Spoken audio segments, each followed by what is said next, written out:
We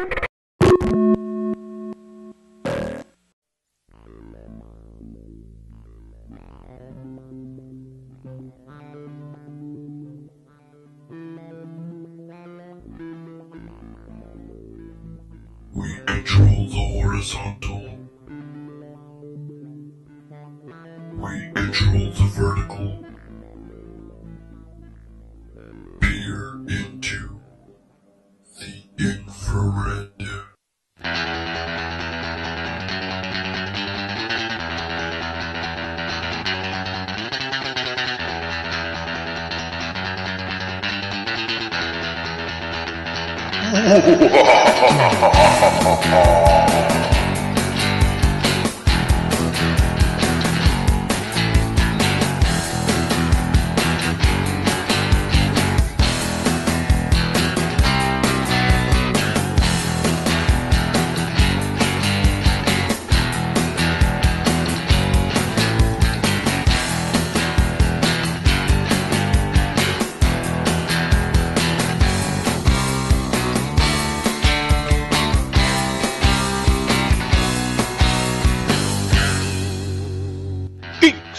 Nerds, gamers, and fans, this is Tales from the Infrared. Join us as we dive into fandom and explore comics, gaming, sci-fi, and fantasy, all from a red pill perspective. Hold on to your phasers, it's time for a nerdgasm!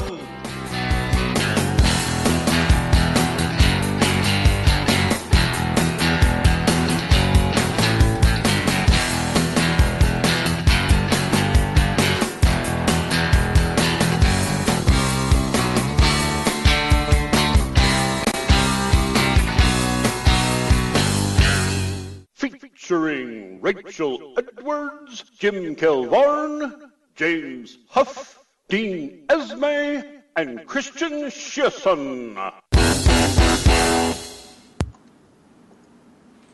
Hello everybody, welcome back to another episode of Tales from the Infrared. I am your host, Christian Shearson, and as always joining me is Dean Esme. How's it going, Dean? Oh, fact, net-bearded basement dwelling me is in tip-top condition for some misogyny. Yes.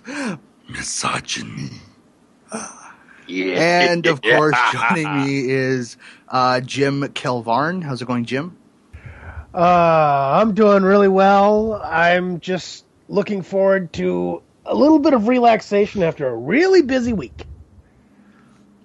Yeah, I'm right there with you. Rachel Edwards. How's it going, Rachel? Caffeinated. Hey. I'm okay.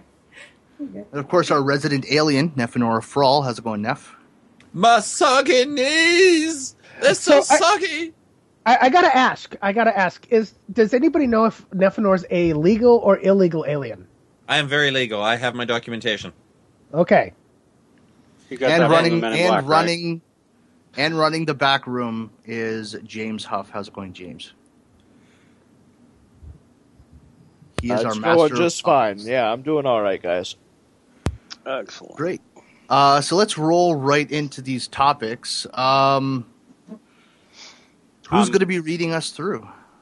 I'll pull my big, throbbing, hairy, patriarchal privilege, and I'll read the topics today. We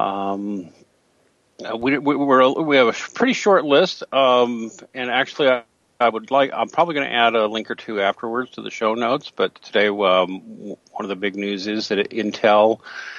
Those of you following the GamerGate saga, which we should be, because we'll be talking about it today, Intel did pull their advertising from Gamasutra, which was part of a boycott campaign by the GamerGate movement. Intel has issued a statement where they have not so clearly stated that they have no intention of having anything to do with GamerGate. So they pulled their advertising from Gamasutra, which has been part of the, I'm just going to go ahead and say the word cabal, let people snicker, the cabal of people trying to silence or dismiss the issues brought up by the GamerGate crowd. And Intel pulled their advertising pretty obviously in response to the boycott, but issued a statement saying, no, that's not why we did it. We just did it because reasons. And Monday, Matt's got a pretty good post up on his Tumblr where you can read about that. The politically correct statement says very little more than, we want nothing to do with this because we are afraid to touch this with a 10-foot pole. So we're part of the boycott, but not. So whatever it is, I don't care. All I know is I'll still be buying an Intel for my next PC. I hope I'm saying his name right, but Aaron Gioni, or Joni, I can't, Gjoni. I wish someone would just tell me how to pronounce it, then I would remember it. I'll say it Gioni. Is he a brony? Oh, God. I hope he is. I just, on general principle, I hope he is. We don't have a link to this, but I'm going to go ahead and find a link for it and add it post-production to the show notes. Aaron was taken to court by Zoe Quinn and had a fundraiser to raise his own legal defense for it. That fundraiser, we don't have a link to it now, but I'm going to add it, was actually pulled. So his efforts to fund himself some legal counsel, defend himself, were yanked. He wound up getting a free lawyer to represent him who also supports the GamerGate cause.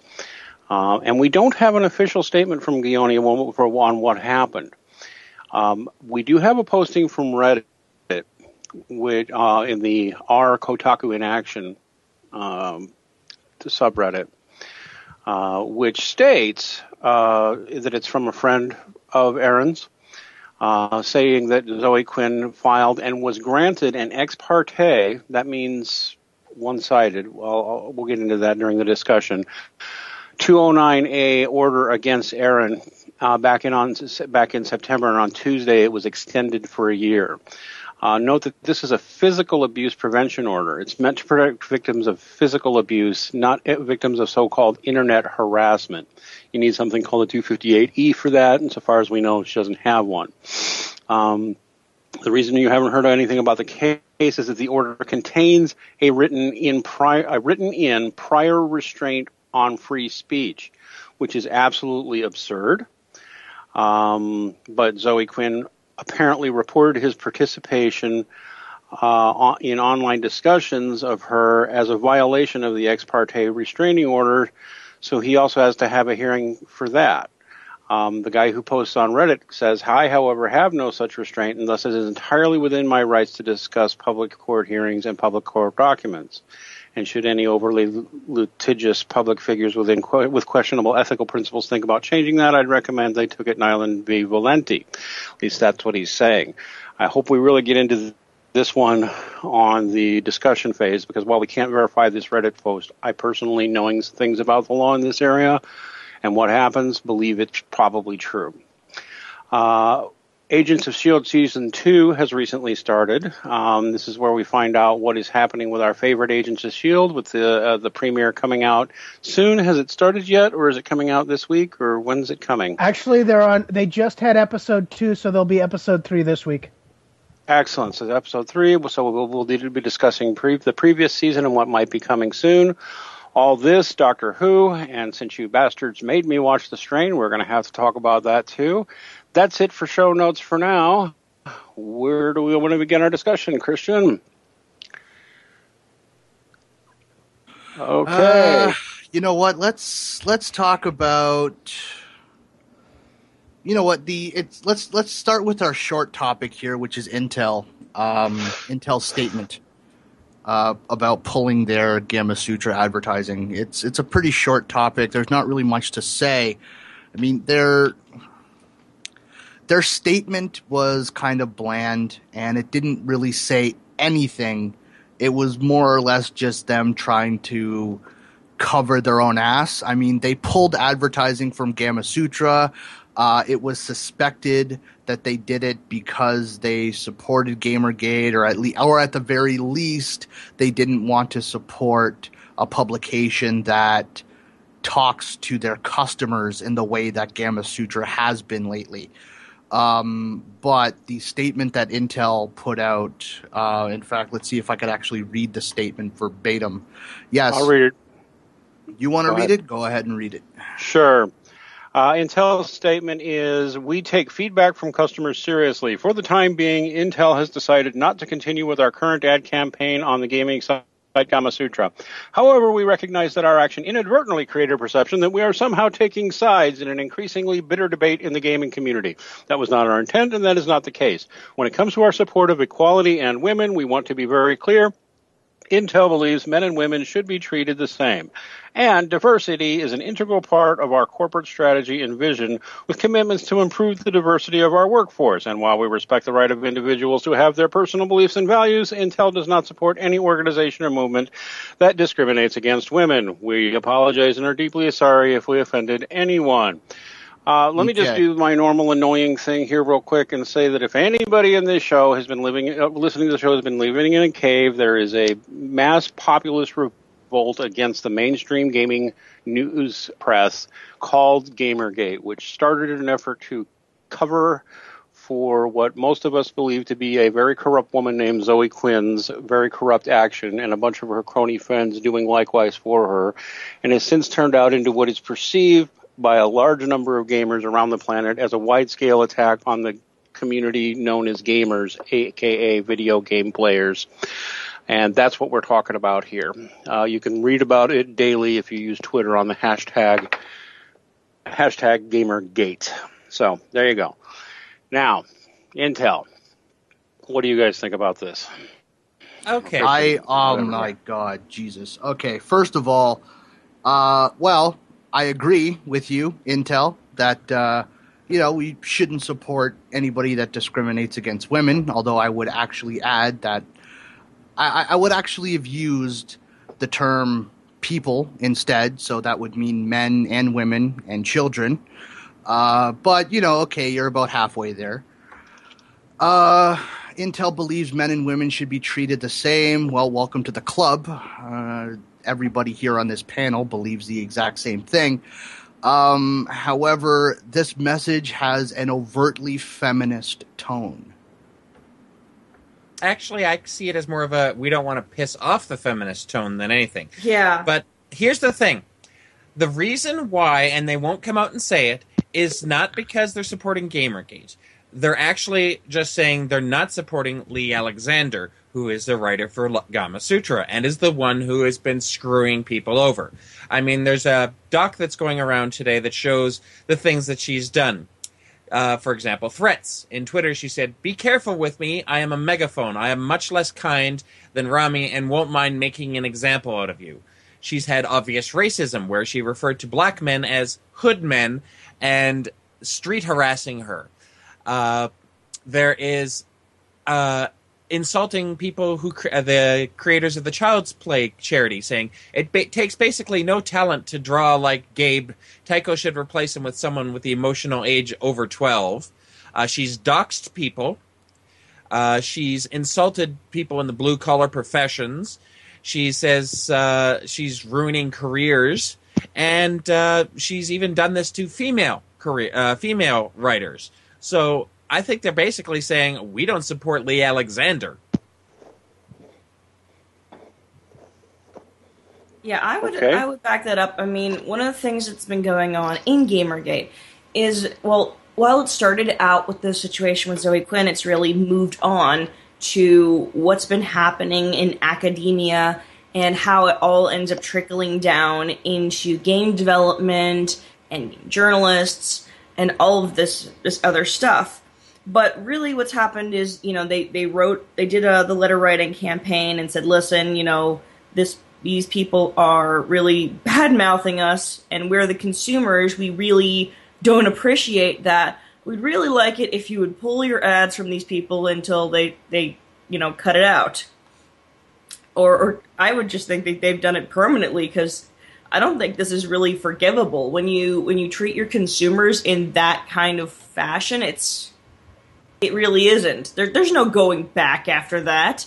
After you write articles like the death of gamers and all this other shit. But yeah, that's my take. I mean, I'm glad they did it.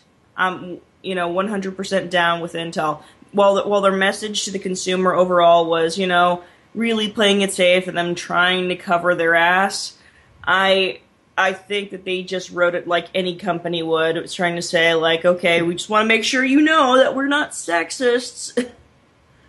Well, my take on it is very simplistic. I've been a supporter of Intel since I started building computers, since I started playing computers. I mean, it's been a while. So, but yeah, it is literally the whole PC. Don't hate us. We don't support anybody in this. We're pulling it because this side sucks, that side sucks. We don't want to have anything to do with it. I mean, that's literally what I read from it. Is I don't want to get caught in this at all, and I don't want to have an opinion. Which I say, if they don't want to have an opinion, that's fine. They don't have to. As a company, I totally agree. Hey, their company shouldn't really have much of an opinion on it. But as Christian points out, yes, they are basically saying we don't want to discriminate against women, except for the fact that our society does discriminate against women. They discriminate against men. They discriminate against everybody at some point. I just discriminate against humans. It's much easier. Yeah, well, at least you're honest about your being an asshole. Yeah. But I fully admit that I'm a misanthrope. And that's fine, and I respect that, because at least you're willing to own that, hey, I don't like anybody. And that's fine. I mean, if somebody sits there and says, hey, I don't like anybody, and then they show that they don't like anybody, that's fine. I actually have more respect for somebody. I mean, I may not want to be around them very often. I'm not going to lie. This is the way it really, people should really start thinking about it. If somebody's a jerk and you don't want to hang around them very often, that's fine. You take that responsibility. That's on your shoulders. But don't sit there and try and say, oh, you need to change because you're not how we want you to. You know what? Okay, you want me to change to fit who you want me to be? That's fine. How much are you willing to change to fit how I want you to be? It goes both ways. I mean, seriously. I mean, how much common sense do you need to sit there and say it's not one way or the other? I mean, if you want someone to change, you need to be willing to change for them too. Now, slightly related to this, I would like to also bring up that there was a GitHub page called Operation Disrespectful Nod, which was ways of organizing people who were doing the boycott. GitHub has since pulled the page. They will not let it be up on their site. Now, for those who may remember, GitHub was also the place that had that wonderful woman programmer who claimed that the sign in the front of their offices that said, we are a meritocracy, was discriminating against her. So they've already got themselves a little bit of feminist influence in there. Whoa. Time out. I think the stupid just really knocked me upside the head for a loop. Did you just say that the company had a sign that says they are a meritocracy? Yep, and she hates it because, she hates having to prove that she's worth something. Wait a minute. So the fact that, as a tank in a WoW guild, I have to prove that I'm capable of keeping the aggro off of other people in a raid. It wasn't a sign; it was a rug. Either way. Either way, I mean, no matter what you want to look at it, you have to prove that you're capable of doing the job. I mean, that's why people get fired. If they're not capable of doing the job, they get fired. I mean, no matter how you look at it, wherever you look, if someone's not capable of doing a job, they shouldn't have that job, and that job should be going to somebody else. I mean, exactly. That's the way I look at it. I mean, it just seems like the most sensible way of doing something, but what she deserves to get it because penis. Why? Well, yeah, vagina. because vagina. I mean, because potato. I mean, come on. And for those who aren't familiar, I'm referring to, of course, Julie Ann Horvath, but that's old news. That is really old news. But GitHub did remove the disrespectful nod page. I'm not sure if they've got a new one, but Monday Matt did post a link in his Tumblr to how you can contact GitHub and tell them, excuse me, why did you remove that? There's no reason for that. I could be mistaken, but I think GitHub was the website that this user on Twitter reported as having doxed her. Like she sent the email, and then she received, I think it was a tracer saying that somebody was searching for her on, via her email to find all her contacts. Oh God. Yeah, so it was like, watch out, don't send any emails to them, because it could have been a false thing that could have been just trying to persuade you not to do it, but I wouldn't risk it. Well, it was on their website. Yeah. I've lost track of where we are. We were talking about Intel. Yeah. Yeah, so we're talking related to disrespectful nod. Yeah, which we're is talking. Yeah, basically that goes back to a person who was agreeing with, I think it was Zoe or Anita, as saying nods respectfully towards you. So this is yeah, it's really, I think it's pretty fucking awesome.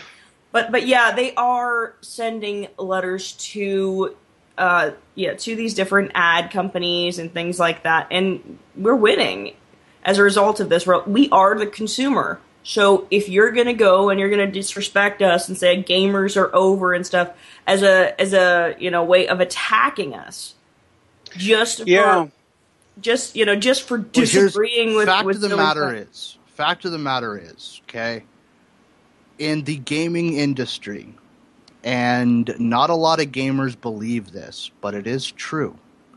The consumer holds all the power. The consumer decides what gets developed, how it gets developed, how it gets marketed. And we decide that by voting with our dollars. If we continue to purchase shitty sequels, shitty games, that's just going to be an affirmation for the developers that they are doing something that is right. That just tells the developers that we enjoy the games that they're putting out. We, and this is where I'm going to talk to the consumers now, we need to stop buying shitty sequels. We need to stop buying into shitty free-to-play games that have exploitative microtransaction business models. We need to vote with our wallets and not buy it, period. Call of Duty Advanced Warfare is just around the corner. It comes out in about another month, November 4th. It's going to be the same thing as Ghosts, just with different maps and weapons. It's going to be the same fucking game. But they're going to charge $60 for it in the US and $70 for it in Canada. And that has to do with the currency exchange. The US dollar is doing better now, so it's no longer 1-for-1 anymore. But it's going to be $70 in Canada. And that's going to be half a game, because they're still going to sell you DLC. They're still going to want you to pay an additional $50 for a season pass. Well, that's a promise of content that they don't even have to deliver on. They could release 2 DLC packs, and that's what you get for that $50 season pass. Well, that's the thing, Christian, and I've seen it. But consumers have to stop buying into this. They have to stop buying games that are going to be the exact same thing year after year after year, or continue to gradually become worse year after year after year, because then the developers will clue in. Oh, wait, this isn't selling anymore. Time to go do something else. Time to try a different business model. If I may. Oh, I think we lost Christian. I've got to say, I've seen it, and this goes way back. I first started seeing this, or I'm actually paying attention to this, with, The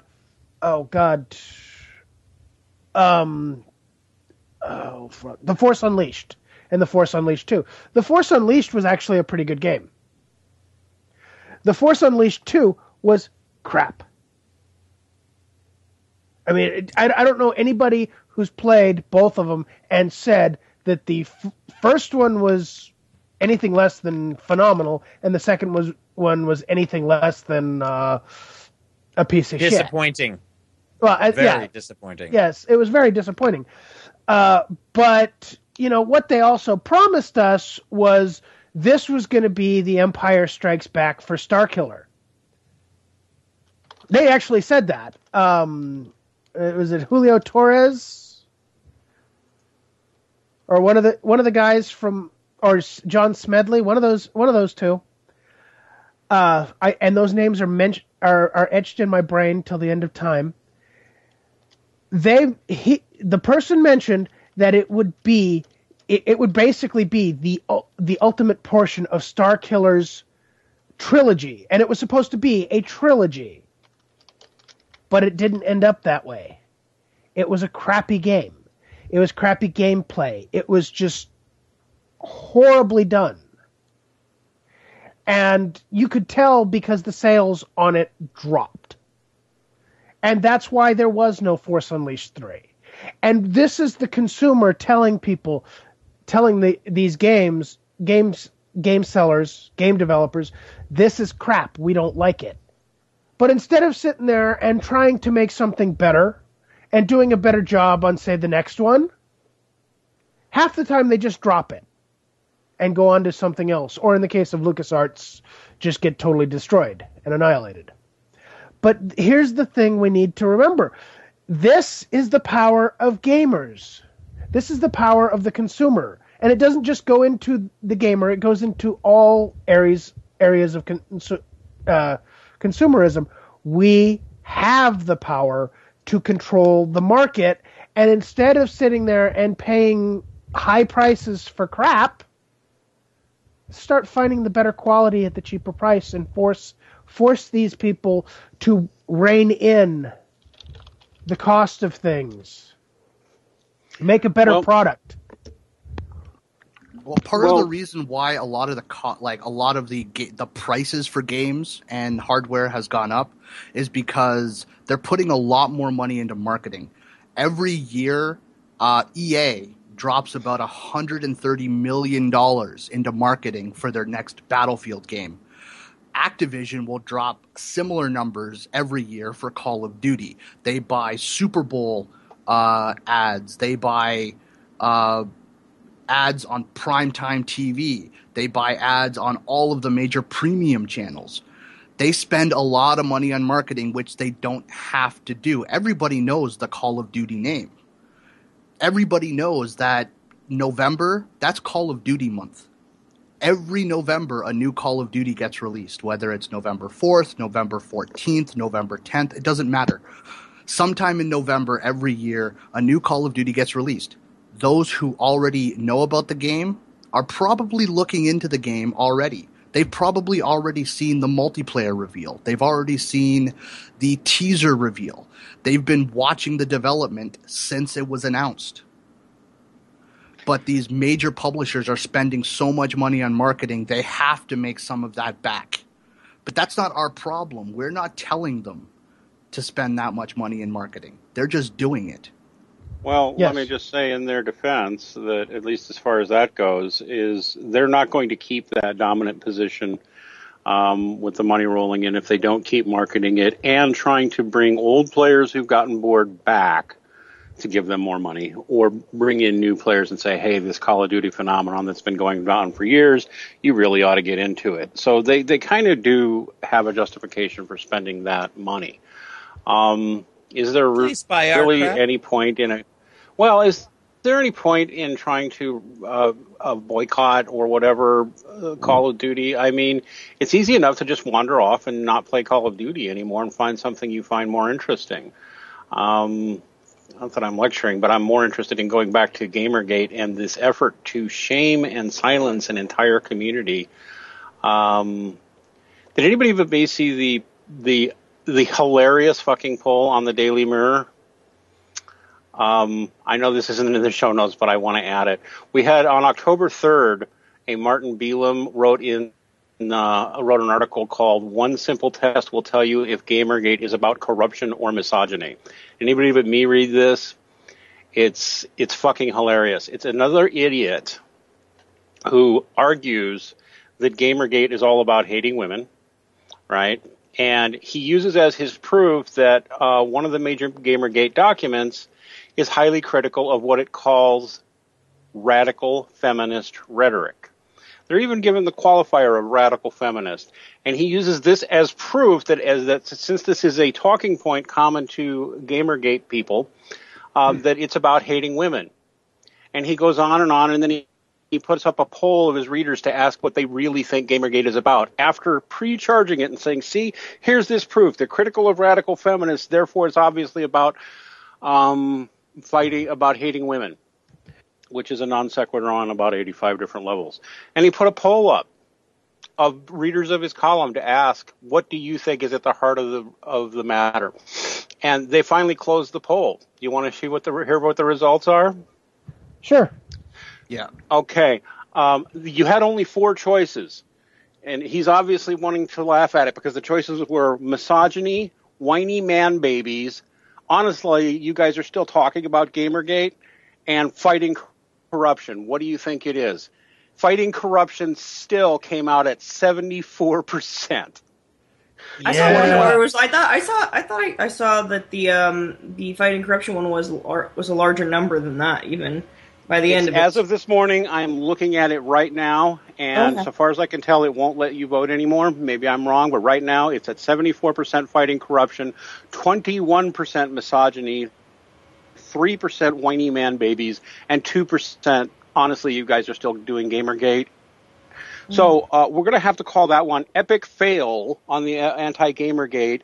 In fact, is it time that we start calling the anti-Gamergate people the whiny babies? I'm not that much of an asshole, but I'm considering it. But at the same time, I just want some clarification. Radical feminists, those are the ones who are calling for the extermination of men. Am I correct?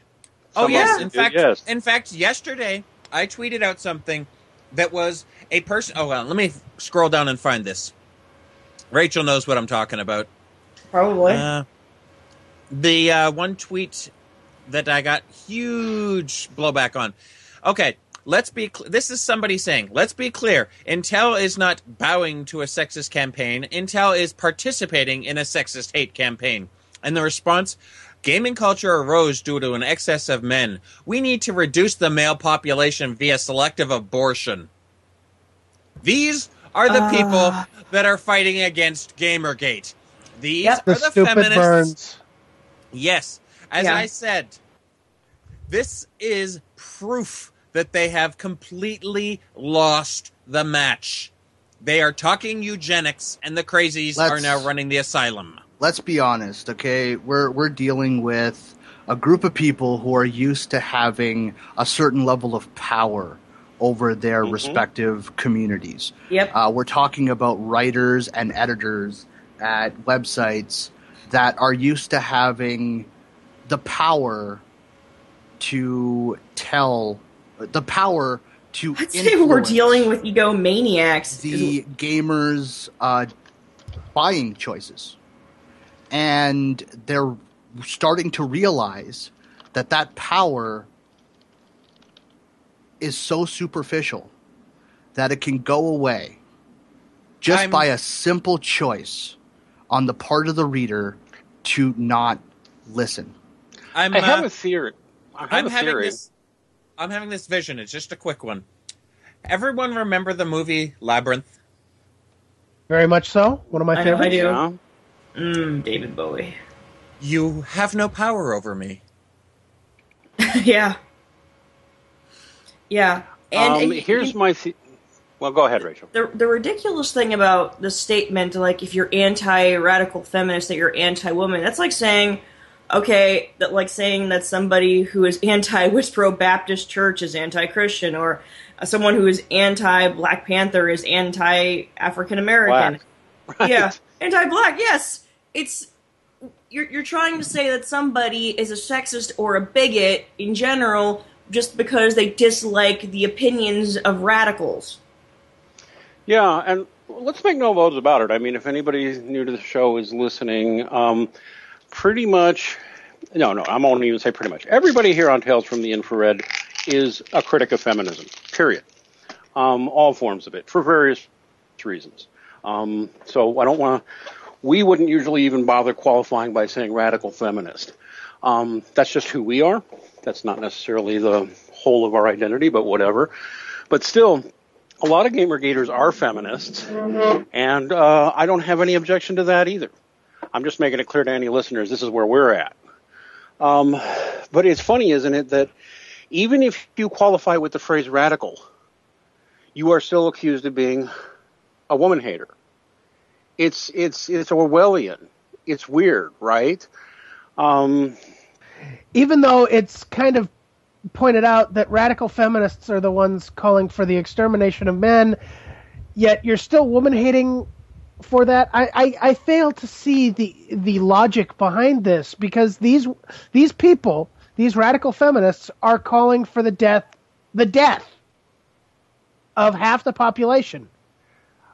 Yeah, I'm getting a headache from trying to wrap my mind around this. It just doesn't work. And you know, they'll sit there and try and say that criticizing Zoe Quinn proves it, that it's also about misogyny. And it's like, these people will not look at anything nasty that Zoe Quinn did to get this in the first place. And it's like they expand. Zoe Quinn becomes representative of woman and all things vagina.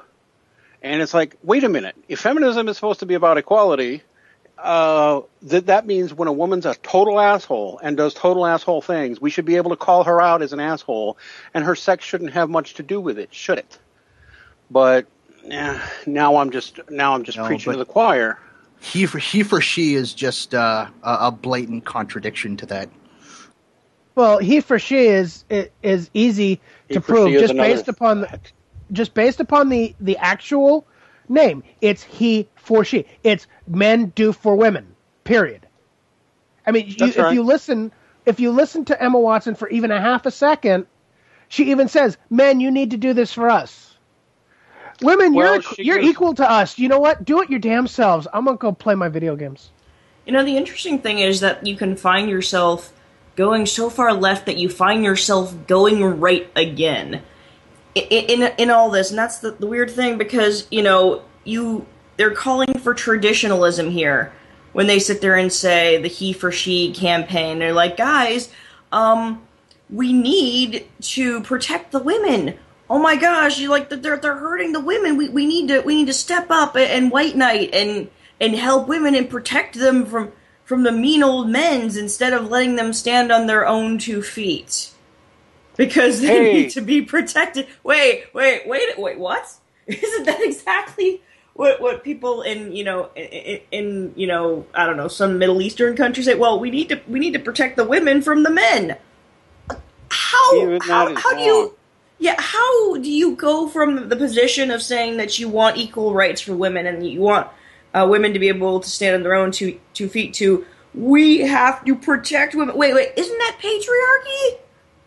Okay, you want a patriarchy. Exactly okay. What patriarchy Isn't that exactly comes down to?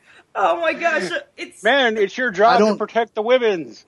Hey, listen, I hate to do this, but Nephenor, make the annoying breaking news sound. We have some breaking news. All right, breaking news. And Jim, you still have to kill him for that. Hey, I have a sorry commandos out for him, but they haven't been able to find him yet. God damn those aliens. Oh, damn it. Those aliens, they can just get you in your dreams and disappear into their saucers. It's horrible. Anyway, there's some good news. Jordan Owen is looking for verification, but the Sarkeesian Effect, this is tangential, but definitely related to the GamerGate issue.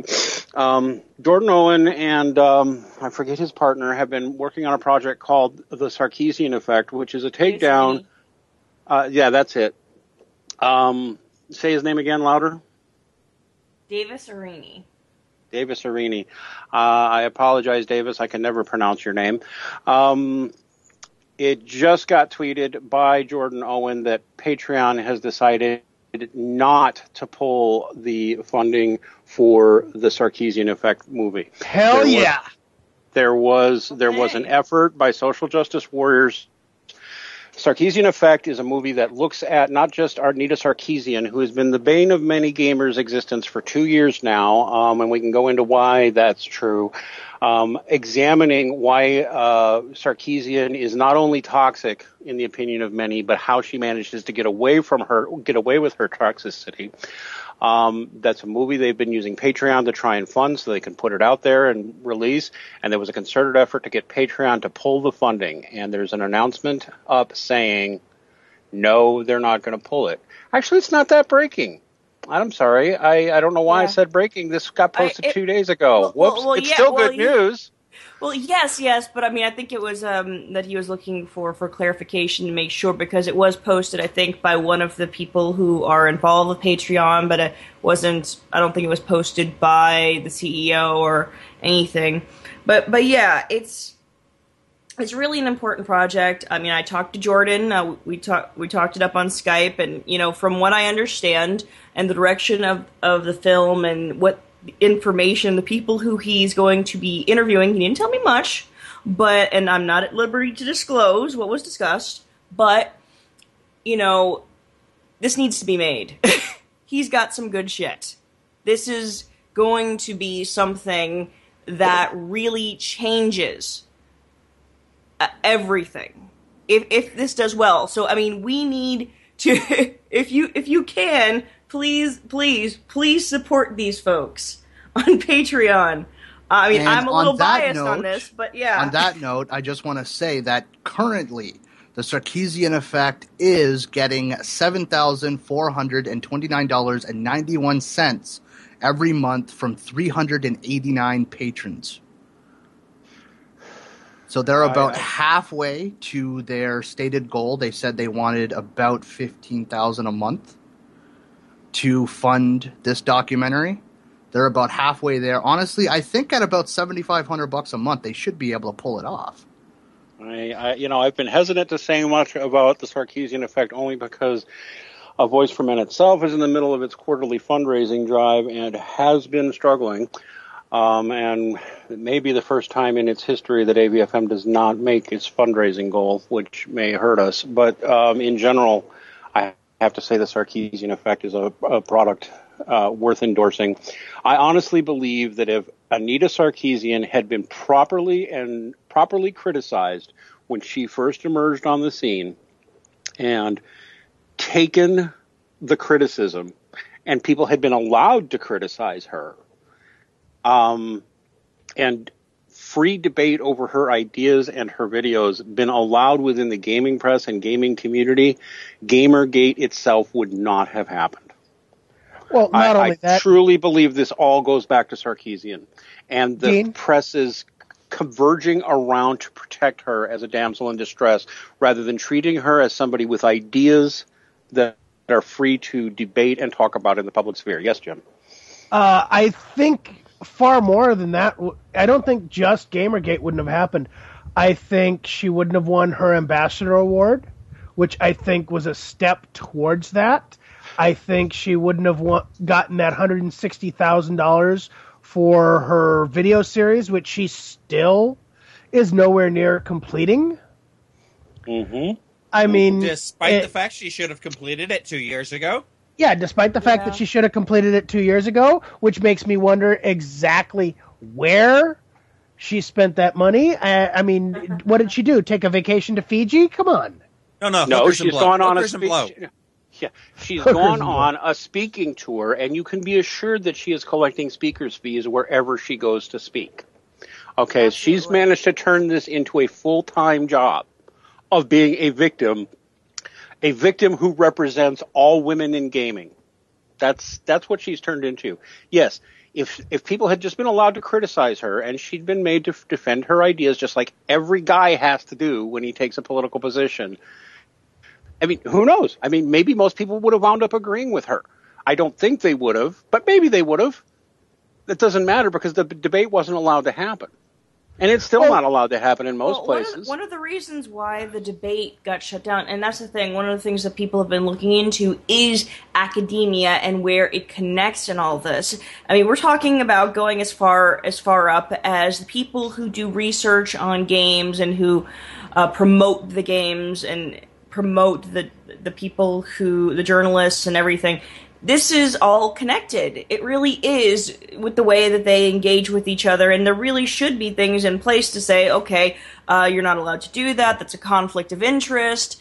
This shouldn't be able to continue, and that's what's really, pulling all of this. This is really where GamerGate happens. And yes, had Anita Sarkeesian been able to be criticized openly about this, had there been an environment that allowed for that to happen, she would not be, as, I guess, famous for being famous as she is now.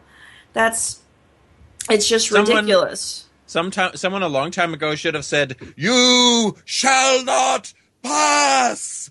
They're like, oh, they should have said, "Oh, you're Jack Thompson in hoop earrings." Well, here's something I have to say. allowed to say it. Go ahead. Yeah.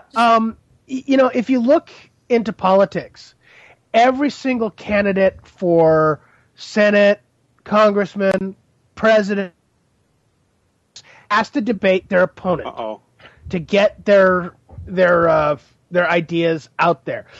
Now, granted, currently our debate system sucks because it's more about, okay, who wins based upon the crowd reaction, which if you pander to a crowd means nothing. If we look at it from a logical standpoint, oftentimes the person pandering to the crowd is the one who has no argument.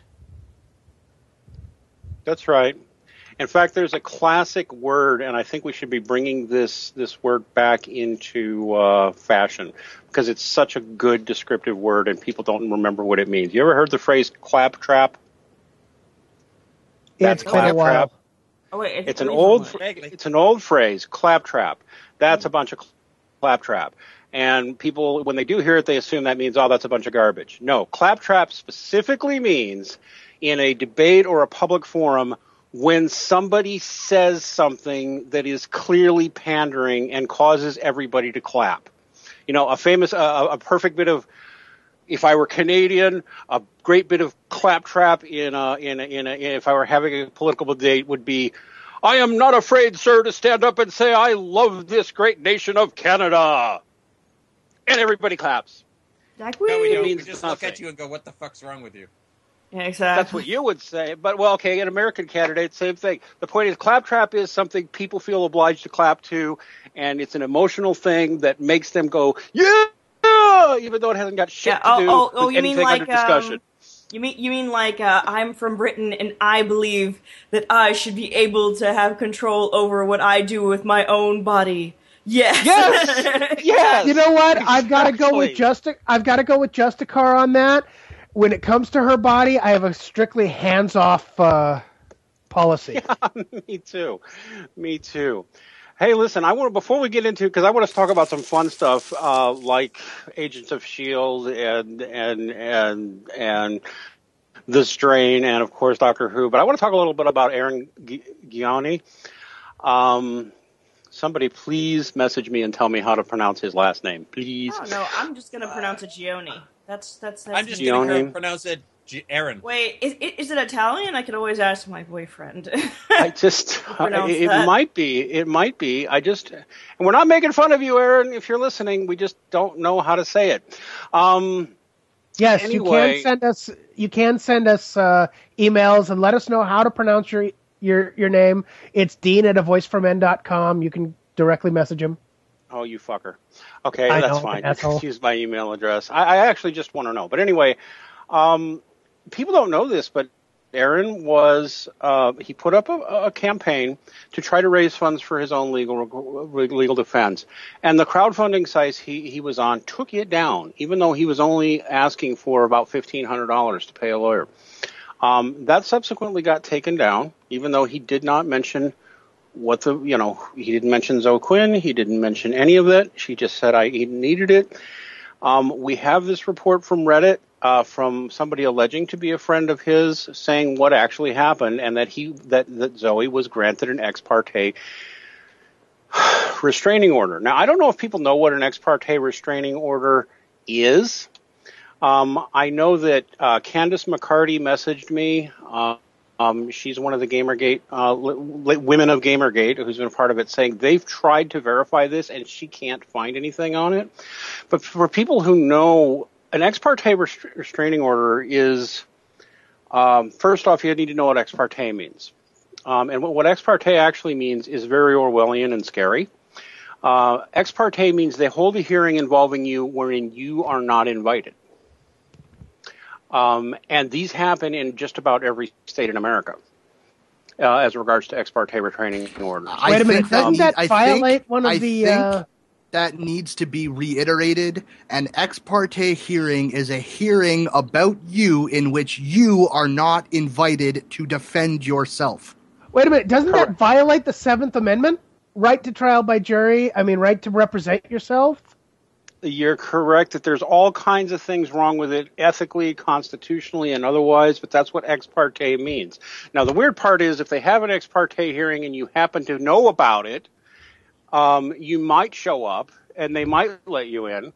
But the very fact that they're ex parte literally means you're not invited. You aren't told, you are not informed, and they have a hearing about you to try and do something about you. Usually this is in the restraining order area.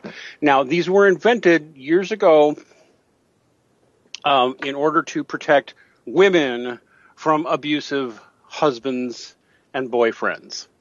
Now, I'm not even going to go into that whole area and why men have just as much to fear in that area as women do, but whatever. That's what they were invented for, and they're still happening all over the United States. I was even subject to an ex parte hearing once, although thankfully the woman who tried to get the ex parte restraining order got a sense of conscience at the last minute and backed out, and now we're very good friends. I won't give you any more detail, but she was mad at me, and she was goaded into doing it, and at the last minute she realized this is wrong. He hasn't done anything wrong, and he's not a threat to me. But she was goaded and encouraged by friends to do it as an act of revenge. They have these hearings where they decide you're too violent and you must be given an order not to approach this person. So the report is that Aaron got an ex parte restraining order against him, and he's being further told he's not even allowed to speak about her in public. Some people are questioning whether this is possible, but I can tell you right now, legally, it's entirely possible. And it's scary, and it's wrong. Dean, yep. If I may, I question your assertion that it's legal, but I will say that it happens. Whether or not it's actually legal, that I want to question, because it just strikes me as this is wrong. This is wrong on so many levels, and why it would be legal. No, well, I have to butt in here. It is absolutely legal. It is morally reprehensible. Yeah, I'm going to tell you right now, it's legal, so far as I know, in every part of the United States. And in law, there's two subjects, de jure and de facto. De jure means what the law says, and de facto means what reality is regardless of what the law says.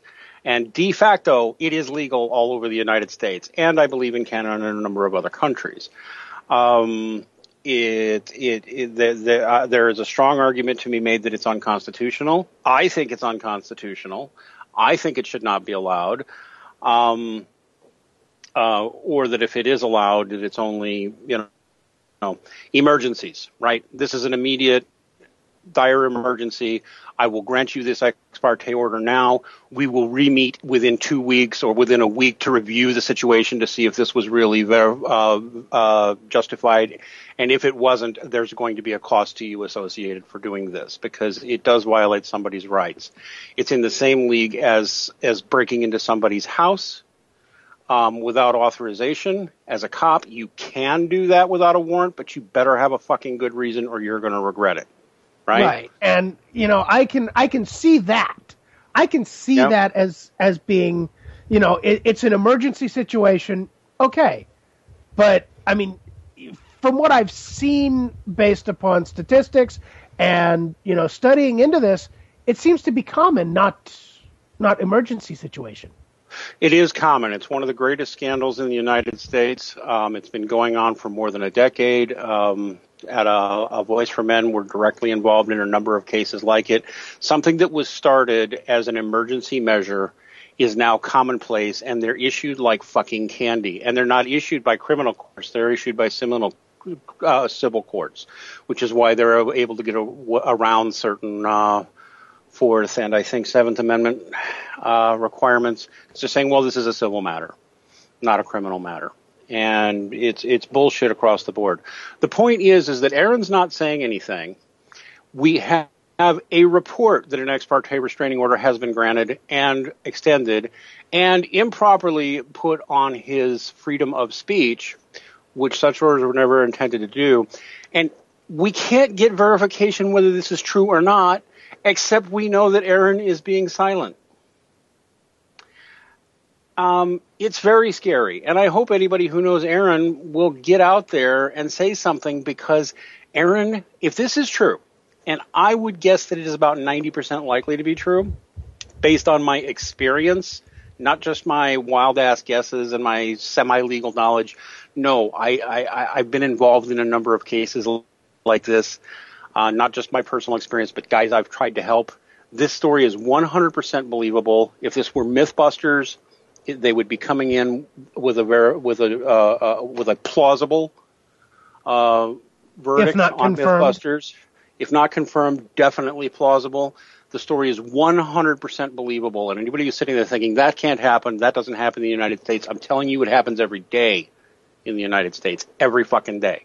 Odds are it's happening on a daily basis in whatever state you live in, not just nationwide, but pick a state. It's probably happening in your state. There's probably ex parte restraining orders being issued today. It's a widespread legal abuse. I hope the people of GamerGate out there are strong, like Candace McCarty and others, are strongly investigating this, because I would say that it is likely true, but we can't confirm it because of the secret nature of these hearings. So that's all. I don't know. Anybody else got anything to say about it? Well, everything that I've read thus far about Zoe Quinn and her past, and I can't really confirm anything yet, but I mean, there's a recent story that was posted from somebody who worked with her, I believe, back in 2011 or earlier.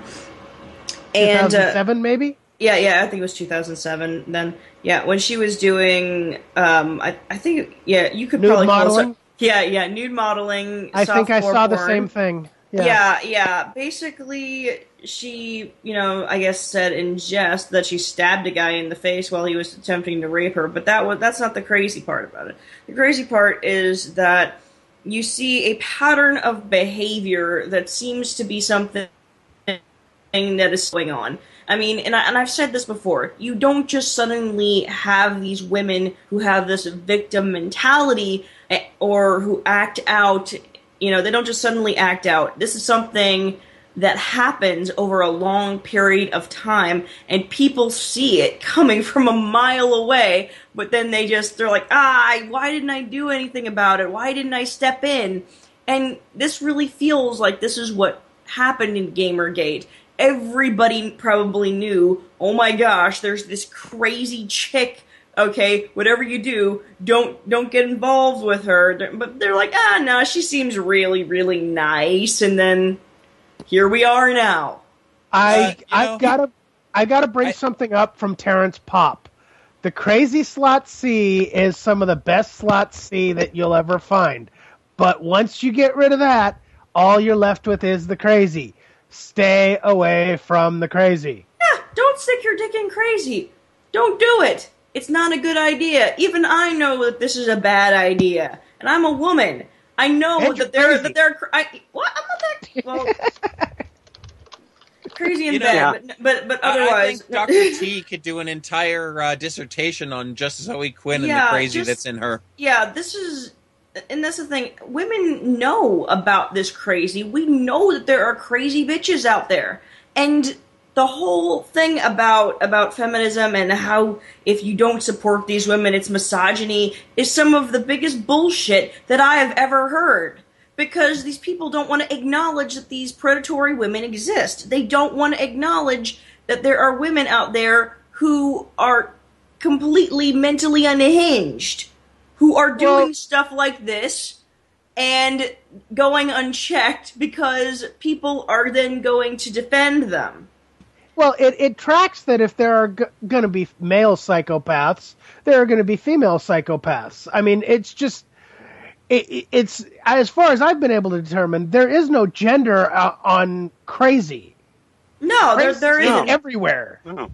There's no, and people have said, oh, that sounds like an ad hominem attack.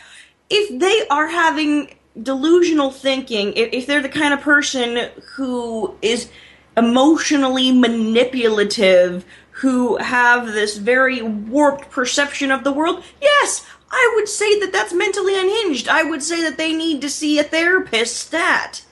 That this needs to happen. I mean, I don't think... I mean, that's not a classical ad hominem attack if you are making a point about about them and if it's relevant to the conversation. That's not a classical ad hominem.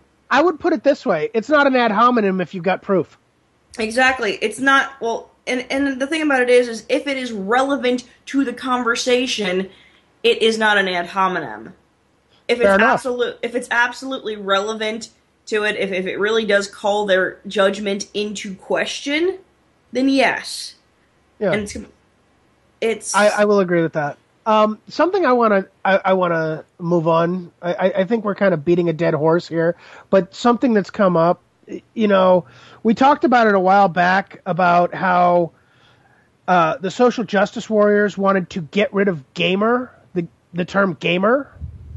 Mm-hmm. Oh gosh, I know where you're going. And apparently they're starting to do that with a new term called gamer, as in GAMR. I think Nephenor has more on that. Okay, go ahead. What they want is, this is from a dev at, where was he? I think he's with Austin BioWare. So he's not associated with the main portion of BioWare, which is here where I live in Edmonton. But this is what he suggests GamerGate does.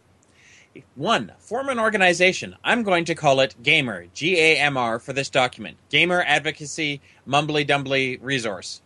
2. Form a constitutional congress from 5 to 6 GamerGate gators who are reasonably respected by the population of GamerGate at large, and who have enough know-how and experience to actually get shit done. My initial list off the cuff is Total Biscuit, Oliver Campbell, Miss Angerist, Archeron to represent press, Rapcoster to represent devs. Of those, a streamer is most important in order to help explain a very human way to GamerGate how this can empower the movement, not depower it. 3. The Constitutional Congress' first order of business should be to replace themselves with a public election. 4. Gamers should elect officers on a regular basis. 5. Gamers should immediately set up a Patreon or Kickstarter so they can fund directly from the fans and be free from corruption. 6. Gamers should sell t-shirts ASAP so people who go to cons can make sure people understand that Gamer and GamerGate are organized presence. 7. Gamers should hold regular town halls, either in IRC or AMA chat. 8. Gamers should constantly poll members in order to be sure they're focused on what the top 3 concerns of gamers are.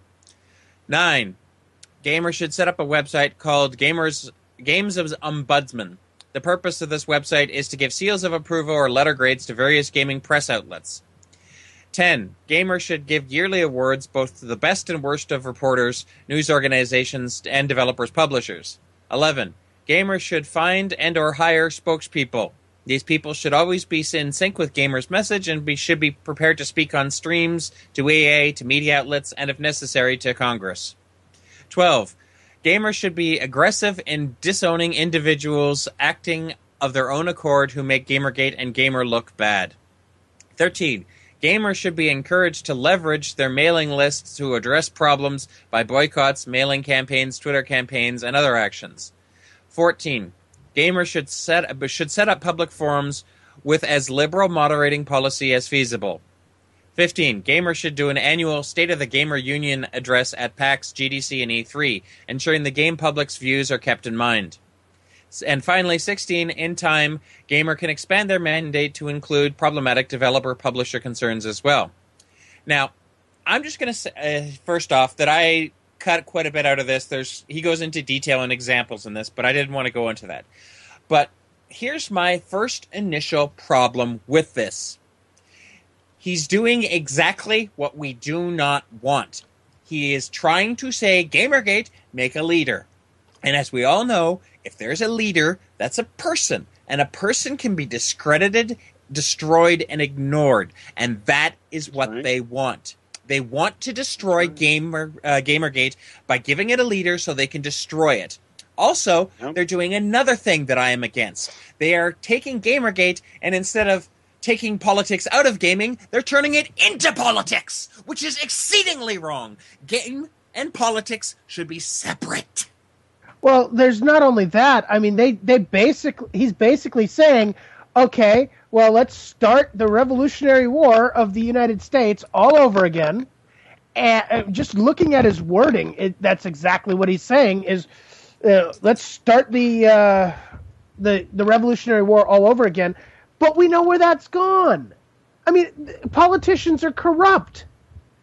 And that's exactly what these people are going to become, is politicians. Yeah, yep, that's why I don't want it. The thing about this is that really strikes me, and usually I'm all for democratically elected leaders and things like that. But in this situation, what we're seeing is, they are going from the perspective, or this is coming from somebody who believes that this stuff is going to be fair. I mean, when we look at things like DIGRA, that's how most of the panelists are now feminists, because these people, they said, okay, we're going to go rig these elections, and now we're taking over this space, and now you're fucked. And that's exactly what they can do.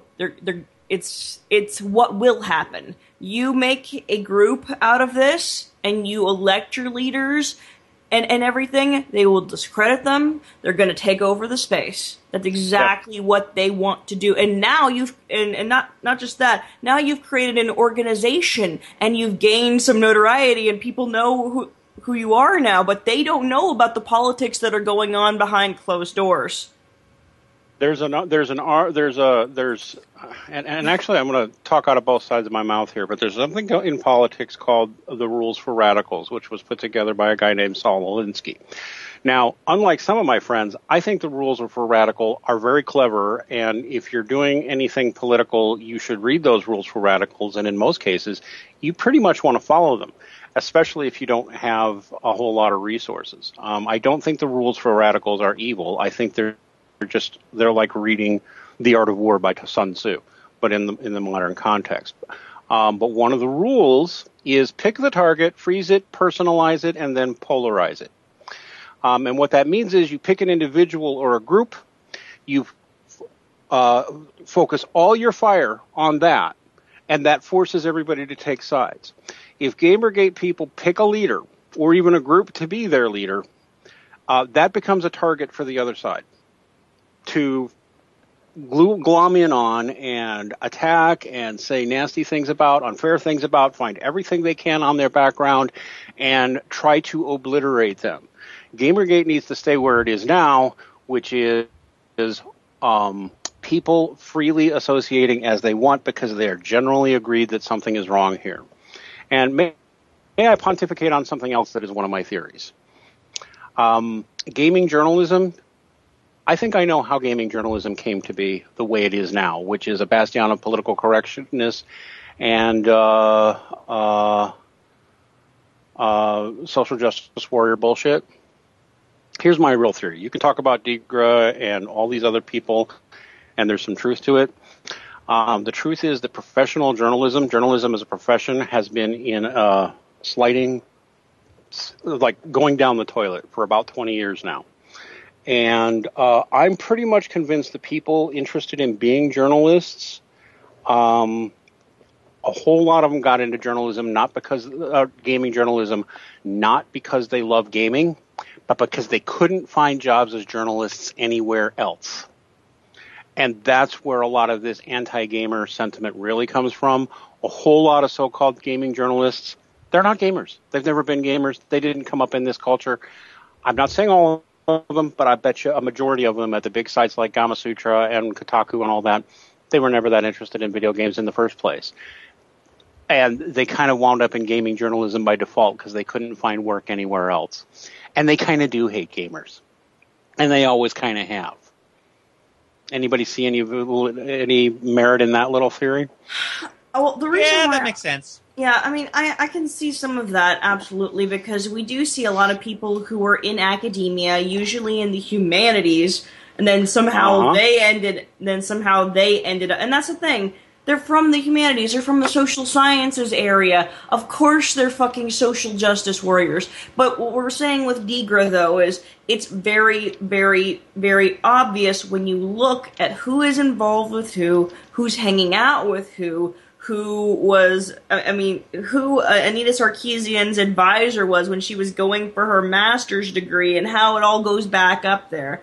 It's all connected. It's not, I know this sounds tinfoily right now, but you really do look at the connections and who knows who hangs out with who goes to that person's, for lack of a better way of putting it, who's fucking conventions. who. Yeah, who's fucking who, and the results of all of that. Polygon is basically in bed with Anita Sarkeesian. That's what's happening right now. It's what's happened, and she's not even really the brains behind all this, if you ask me. Not at this point. I mean, is she an ideologue? I would say so. I would give her this, and I've said this before. In fact, when I first found out about Sarkeesian, I listened to her, and what I found is she is very intelligent.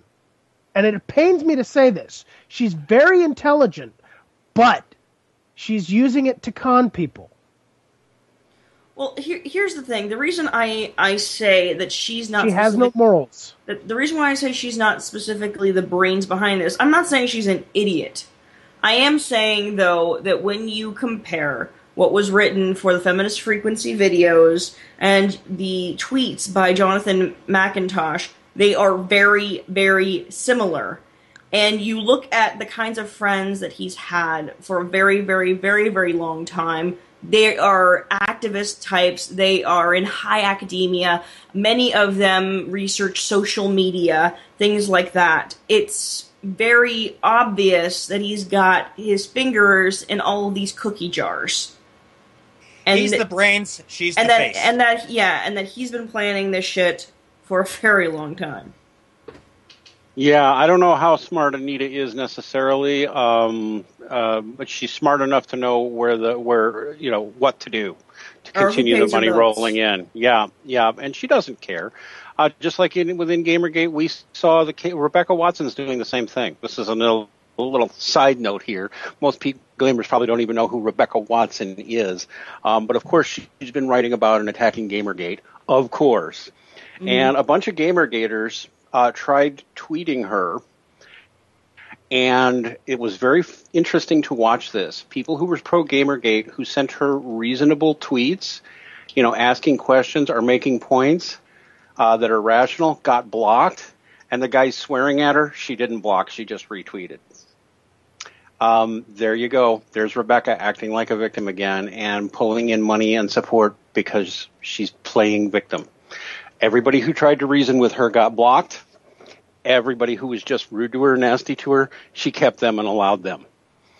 How can you not see how fundamentally evil that is, right? You're creating a false victim narrative around yourself. Again, it's like this is a moneymaker for women in the 2010s. I don't know how else to play it, It's the biggest PR stunt that I have personally ever seen. That's what this is. If it's nothing else, it really is a PR stunt. You see these women who are specifically standing on all of this. They've been built up to this unreachable pedestal out of this victim narrative, and usually a false victim narrative. A lot of what they receive is the average criticism that any person who goes online gets. And then it gets blown up out of proportion, and they ride on this. Well, Man, see, and that's it's something so I've absurd. seen. Go ahead. I mean, I've seen it since Sarkeesian's Kickstarter. I mean, all she keeps around for people to see is this type of stuff. And, I've looked into it. I even looked through all the pages of the comments on her Kickstarter, and she talks about how she's gotten misogynistic comments and people attacking her. And I think I've read a grand total of about 5 that were anywhere near what most people would call misogynistic or attacking her. The vast majority of the comments are rational criticisms, rational thoughts, rational rational discussion. Yeah, and I really believe that allowing all of this to go on for so long is what's caused Gamergate to happen. And I don't know what's going to stop it, although I do have a theory that nerds are the seawall against which all this crashes. Gamers, the whole nerd subculture that everybody in this conversation is part of, we're the ones who are screaming, "You shall not pass. We've had enough. You're abusing us and you're lying. Fuck you."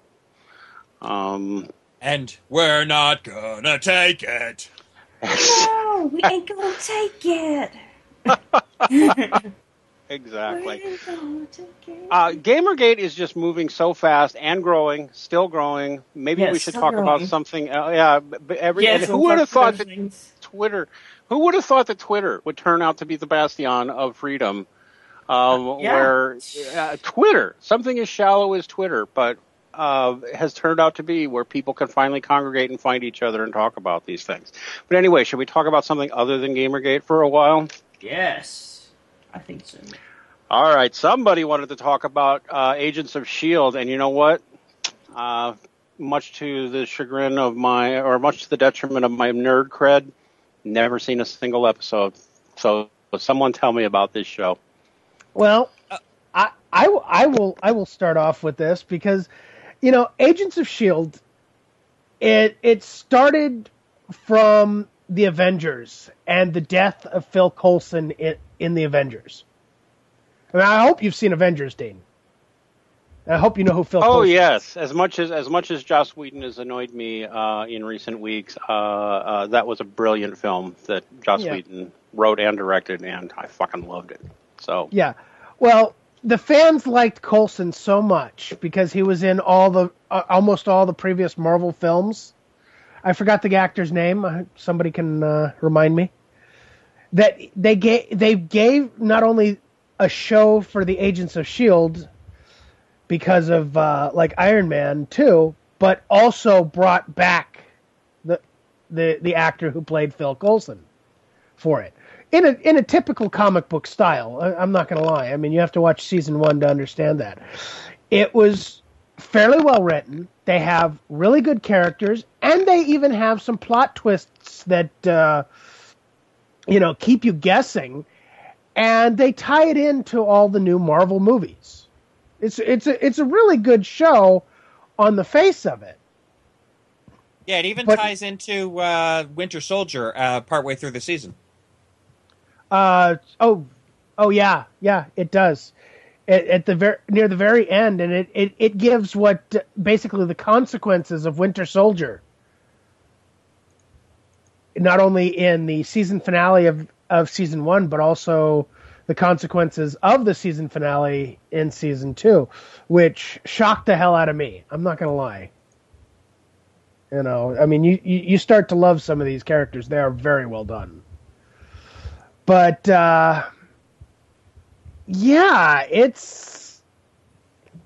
it's just, I don't know how to say this other than this new show the new season partially disappointed me, but it also just it had that surprise twist that says, okay, I got to find out more.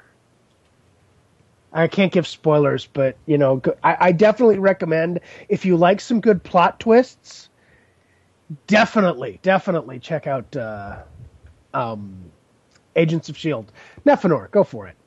Okay, so the actors that are in this, Clark Gregg, that's Phil Coulson, Chloe Bennett, who has the character Skye, Ming-Na Wen, Melinda May, you may also remember her from Stargate Universe, Brett Dalton is character Grant Ward, Elizabeth Henstridge is Jenna Simmons, and Ian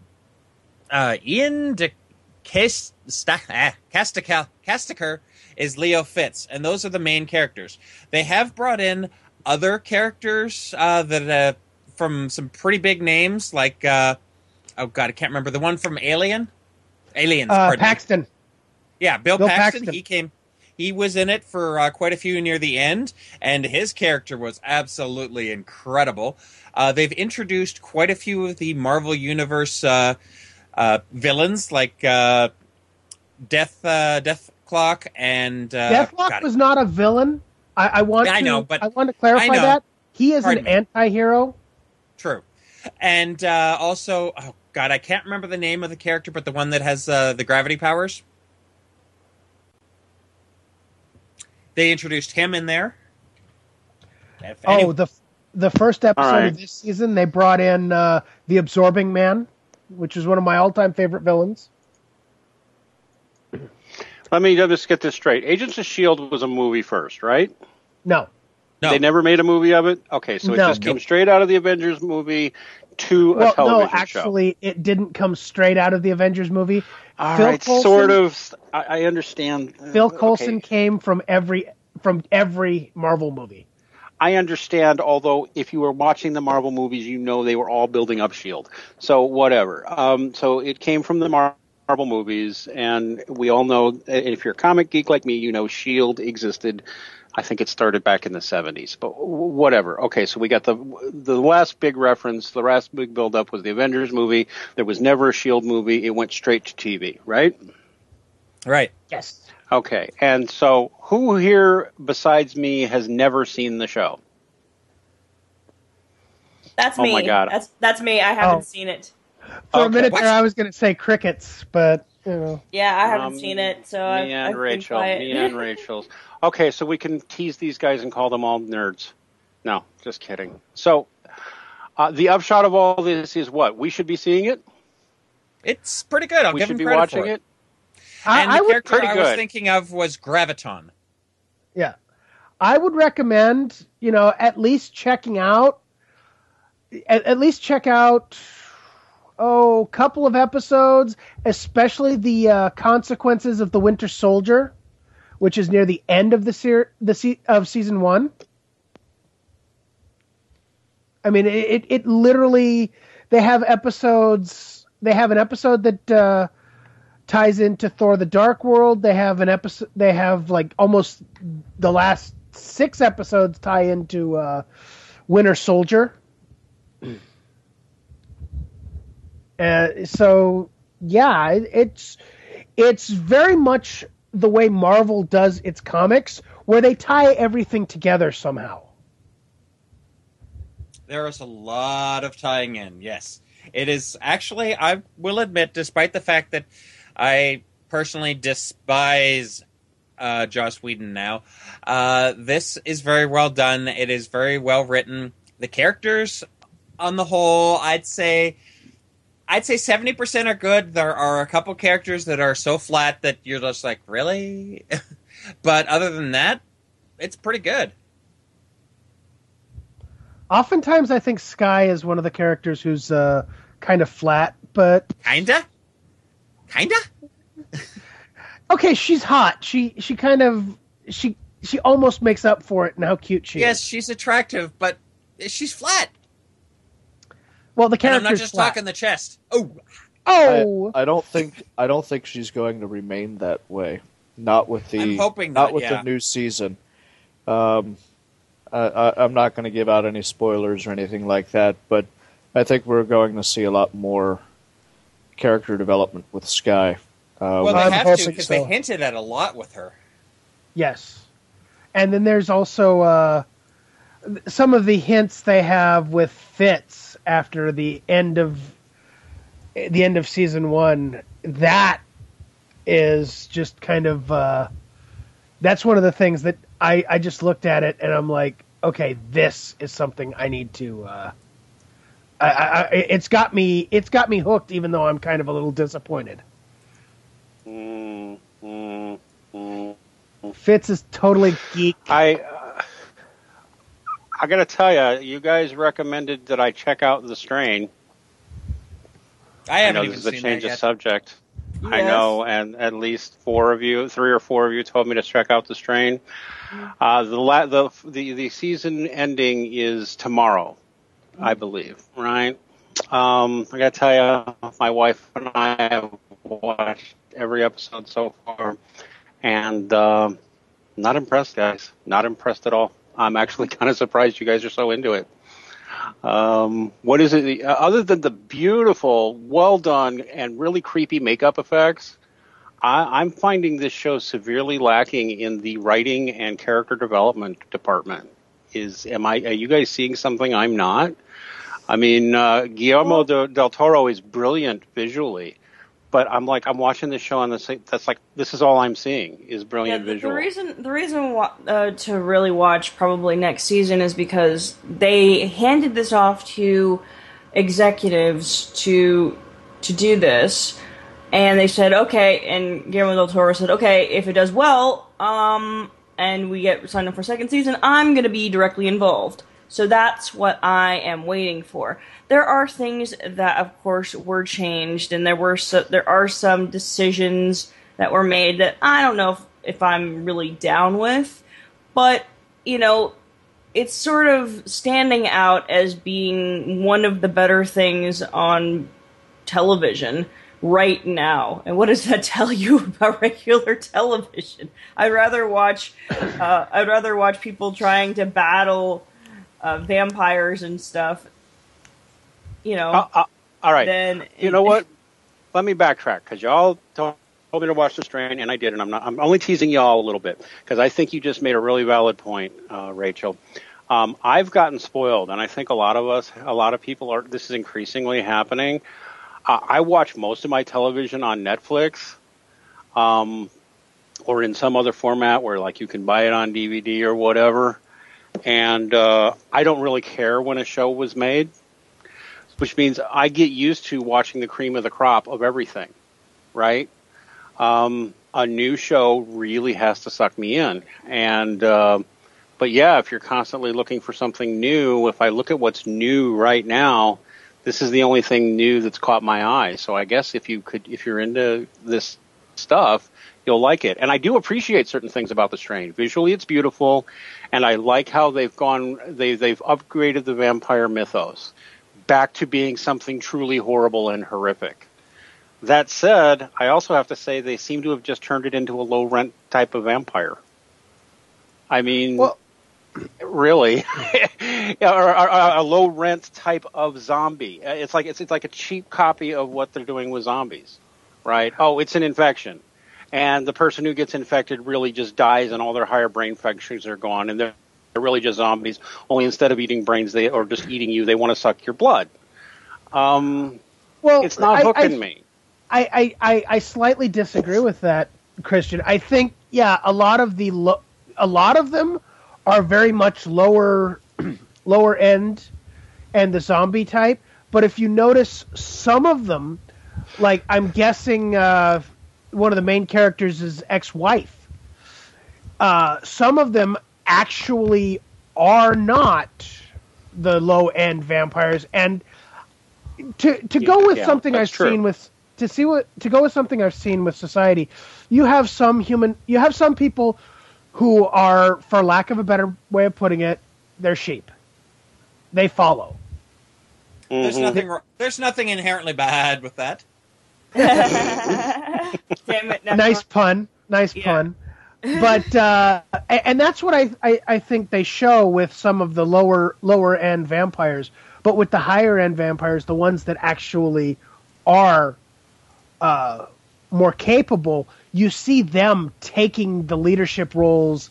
What was it? Oh God, I can't remember the German's name right at the moment. Oh gosh, I can't remember either. But he works for the Master. Yeah, he works for the Master, and he actually impresses. Some of his acting impresses me, especially, and some of the story, the backstory for him, how he was a Nazi. It just, you know what? I've got something. I've got something to add to the whole thing. Also, understand the premise of this is that all the vampires are under the control of the Master. You are gifted your higher brain functions by the Master. Right. So keep that in mind. Yeah, I agree. And I think there's another thing that annoys me about it, and this is going to get me in trouble, and somebody is going to quote mine me out of this, I'm sure. I'm just going to say it. I'm sick of the Nazi Jew thing. I really am sick of it. And it's not because I like Nazis or I think the Holocaust wasn't horrible, but newsflash, there were dozens of horrific genocidal regimes in the 20th century besides the Nazis, and nobody is willing to talk about any of them. The main vampire hunter here has to be a minimum of 90 years old, which stretches credulity. And why Nazis? I'm serious. You know what would have been more clever? Where is the classic? The Transylvania is the classic zombie, at least in modern, or a classic vampire in modern fiction, right? Transylvania. Where is Transylvania? It's in Romania. Yeah. Romania was a communist hellhole and experienced mass slaughter on a horrible scale. And I know people who escaped that hellhole. And that place was still a hellhole till the 80s. Wouldn't it have been 20 times more interesting if the vampire hunter guy was a fucking Romanian who had gotten out of Romania in the 70s, as opposed to being an Armenian Jew from 70 years ago fighting Nazis? It just bothers me. I'm not tired fighting of Nazis, fighting a singular Nazi. Okay, I know. It's only one of many stories that are interconnected in all of this. I mean, it is a plot point. They did play up. Okay, I will say from the book, they did play up this whole thing a lot more. And to be honest, I don't really recall if he was even originally a part of the book. He probably was, but it's not clicking in my brain at the moment. But because it's been a while since I read the book. But there are some definite changes from the book, and there are things I'm looking forward to exploring from the books.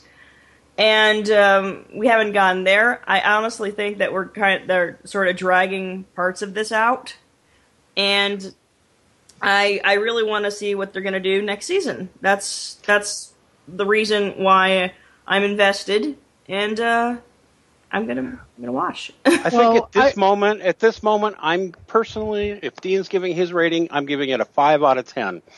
And I'll keep watching, but I agree. A, I'm tired of Nazis. I hate to say it, but I'm just sick of it. And B, so far, this is mostly just more zombie shit with a master zombie or two. And that's bugging me. And C, what Rachel just said, man, are they dragging this. These plots move so slow. Dean? So they've got me interested enough to keep watching, but I am not in love, guys. I'm not in love. Dean, I'm not holding you personally responsible. But. Well, fair enough. But I will say this: when I watched Game of Thrones, the first season, if I'd have stopped at the if I'd have just stopped at the first season, I would have missed out. I would have missed out on a lot that I think is phenomenal about Game of Thrones. Yeah, and then there's a lot of things that you have to also take into account. This was a massive risk, so they probably really did play it safe first season, because this almost didn't get made. Originally, the reason it ended up getting written out as books is because he originally pitched it, I think, to regular networks and everything, and they wouldn't take up the project. And had they gone probably directly from his original scripts, it probably would have been a whole lot better. But basically, they're like, oh, I don't know if this is gonna do well, blah blah blah. So you do see them playing it safe and trying to play up specific things because it's more familiar to a general audience. But now that they see that there is an audience and they are going to make the second season, is that confirmed? Yes, from what I understand. Yes. So okay, you mean third season, right? No, there's only one season so far. Yeah. Oh God, it's been such a long season. Mm-hmm. Well, and here's Dean ranting, and you know what? I'm going to be the negative guy. I got to tell you, a lot of the times I sat there and watched an episode, and I said that was only an hour long because it felt like 2 or 3. Yeah, and there were parts I was like, there were parts I'm like, okay. And going into it, there are parts that I was like, are they going to leave this in? How are they going to film this? Because, I mean, there's a part where the Rockstar guy's dick falls off. It's... Yeah. What? That was in there. That was in there. Yeah, did you not see the part where he was taking a piss and then you hear this plop, and then next thing you see is him... I haven't watched this show yet. Yeah, I was my God. Okay, yeah. I was like, his dick falls off. I'm not sure I want to watch this now. Well, they don't show it. No, it's part of the transformation. The general idea is that you start out with a human, but then it goes through a bodily transformation into a completely different creature, and now it no longer needs its reproductive organs, so they fall off, and the hair falls off, and all of the unneeded things, that you're not going to need for being a new vampire are going to fall away. In fact, if you watch carefully, man. I need those. They established that what the zombies actually want, or what the vampires actually have is something called a cloaca, which you can go in. Cloaca. Yeah, you can go look that up if you want. CLOACA. They don't have standard genitals like mammals do. So, yeah, when you're transformed into a vampire, basically you're eventually a completely non-human creature. Sexless, everything. Yep, exactly. So, yeah, I mean, I don't know. I'll keep watching it. It's got enough to keep me interested. But, man, Season 2 better pick up the pace and get more interesting. That's where I'm at with it. But I said the same thing with Game of Thrones. They did well, like I said, they did go really, really safe this season. I'm hoping that they take a lot more risks next season and just go play it straight. They've done a lot to develop certain characters, and that's one of the things that keeps me hanging on, because I think the characters are pretty interesting. But yeah, they do have a pacing issue, and because I've already read the first book, it's kind of like, eh. So I'm waiting. I'm like, hurry up and get to the good shit in Season 2. Okay, so you're telling me there's good shit coming. All right, you'll keep me interested too. Anyway, spoiler alert. Generally, the Master was never supposed to come to New York. That was not something that was approved. This is something that was done entirely by the Stoneheart group. They got involved with the Master, who is not playing by the general rules of these groups of highly psychic master vampires. So they're fucking anarchists. They want to destroy everything. They give no fucks. They're like, we're just going to deplete the entire food supply because. So yeah. That's the general plot. All right, so I need to check out Agents of S.H.I.E.L.D. and other people can decide whether they want to check out. I'm going to give my own Dean recommendation. If you're not already into the strain, I wouldn't even bother checking out until you hear good things about Season 2, because I think it really needs to be in Season 2. Yeah, if it picks up in season 2 and the pacing gets better and they get a little more interesting, it's going to be worth checking out. But that first season investment was tough for me. I got to tell you, it just was. Had they gone directly from, at least from, in my opinion, from book to screen, you would have been fine. But they didn't. They really did sort of what's the word I'm looking for? Dilute it. They really did sort of water it down. Okay, I'm gonna have to go pick up the book. As far as eye candy goes, though, it is quite gorgeous. As far as horror goes, it's Guillermo del Toro is visually brilliant, and the visuals on this thing are good. I will grant that 100%. So if you're into nothing else but awesome practical effects, the show's the bomb on that score. So we got Doctor Who tonight too, don't we? Woo-hoo. Yeah, we do. Yeah. You know what? I gotta tell you. Go ahead, Dean. Well, I was going to say, I have been very down on Doctor Who this season and very disappointed. But I liked the last episode. I'm trying to remember what it was now. That's not a good sign, is it? I haven't seen the recent episode. The last episode I saw was the one where the doctor basically lied to Clara and said, I got to go somewhere else, and then he ends up working at Clara's school. Yeah, the caretaker. That one I didn't see. The one before that I did.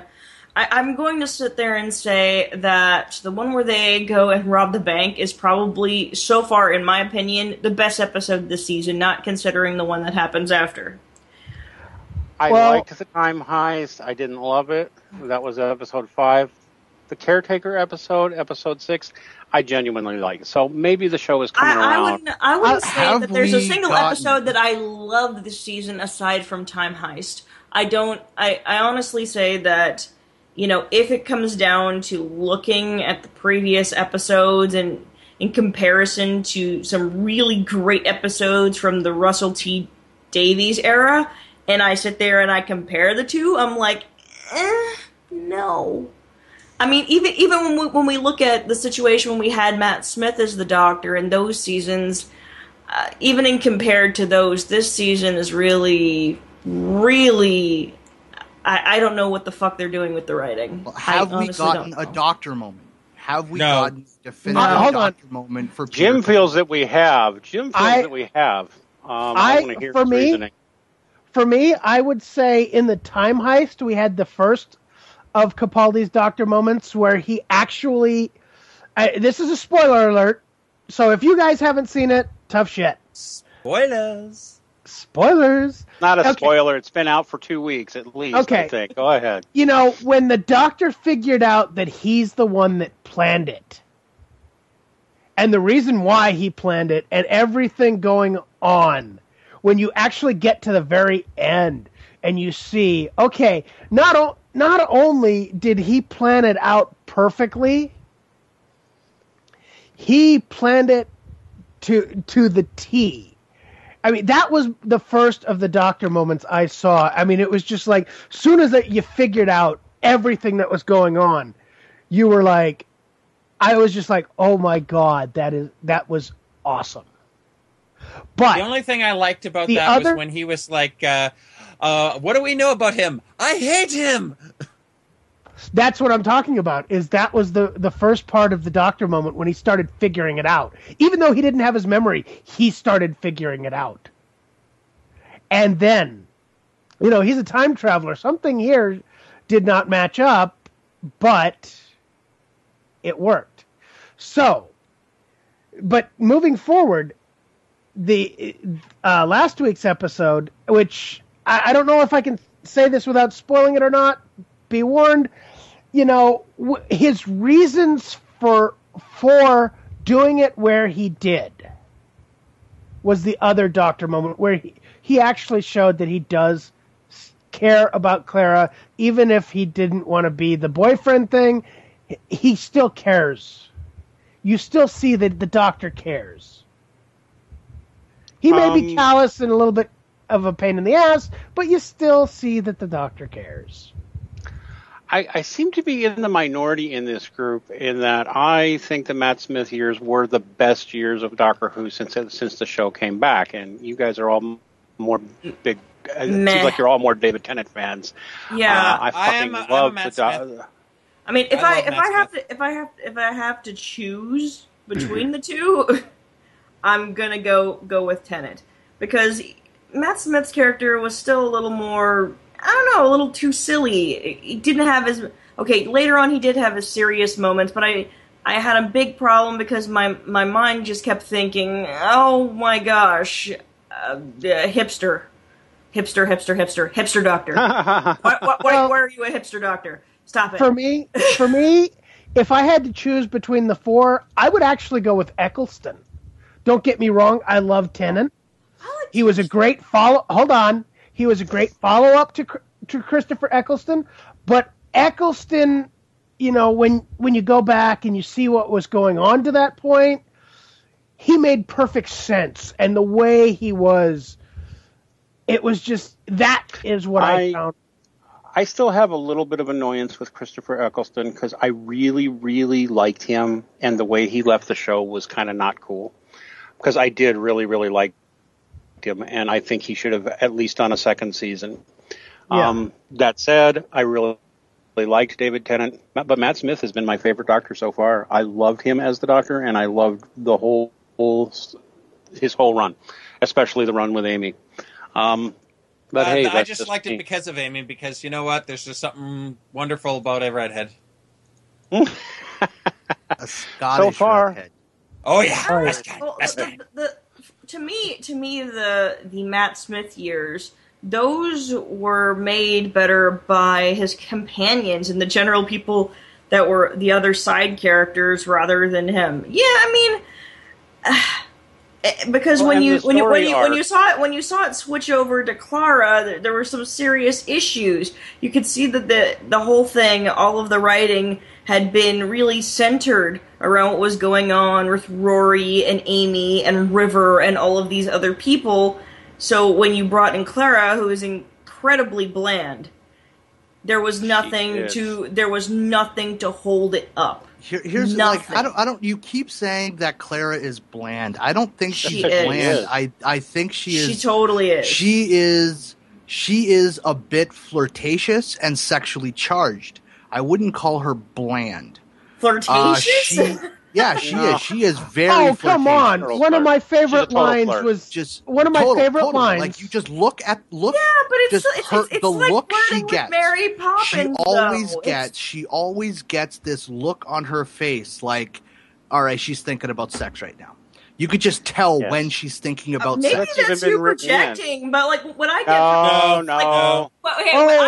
what I get from it is like it's like flirting with Mary Poppins. It's very, very sanitized. It's never No. I mean, okay, actually, when there were the situation with with Amy and stuff like that, you knew she would totally fuck the Doctor. She would fuck him in a heartbeat. You knew there were several moments. That's just the difference between That's just the difference between a flirtatious Scottish woman and a flirtatious British.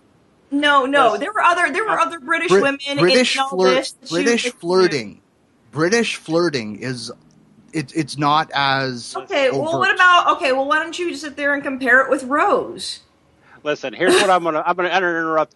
I agree that Clara is a nonstop flirt, and it has been established through the writing and dialogue that she's dirty-minded. It's been established multiple times that she's constantly thinking about sex and that she's kind of a perv. And you know what? That's all okay. It doesn't change the fact that for me, she's fucking boring, and I want her to go away. I think she's the worst companion. Yeah, she's boring. Okay, I hate to Martha say it. I don't hate the actress. But then Martha. I thought Martha was boring, but like seriously, Clara is really, really boring. Okay, Martha at least had some interesting family members, and she grew later on from development later on, so she grew on me. But Clara, I mean, I keep waiting for things to pick up with her and her character development, and it just never happens. Not for me, at least. Okay, that's what I keep waiting to happen. I keep waiting for that to happen. Comment for Rachel's saying that it's flirting with Mary Poppins, and you know what? In a way, you're kind of close to the point. It's not flirting with Mary Poppins. It's the fact that it's a Mary Poppins someone can flirt with. That's what it's all about. It's the fact that it's a Mary Poppins that is actually sexual, and that's what they like about it. That's what people like about that. She is the school teacher. She is the governess, but she's the one that you can actually sleep with. Yeah, she's not. Here's the thing: very prim and proper in public, but in the bedroom, you could do things to her most women wouldn't even think of agreeing to. Okay. Maybe, but I wouldn't be interested personally.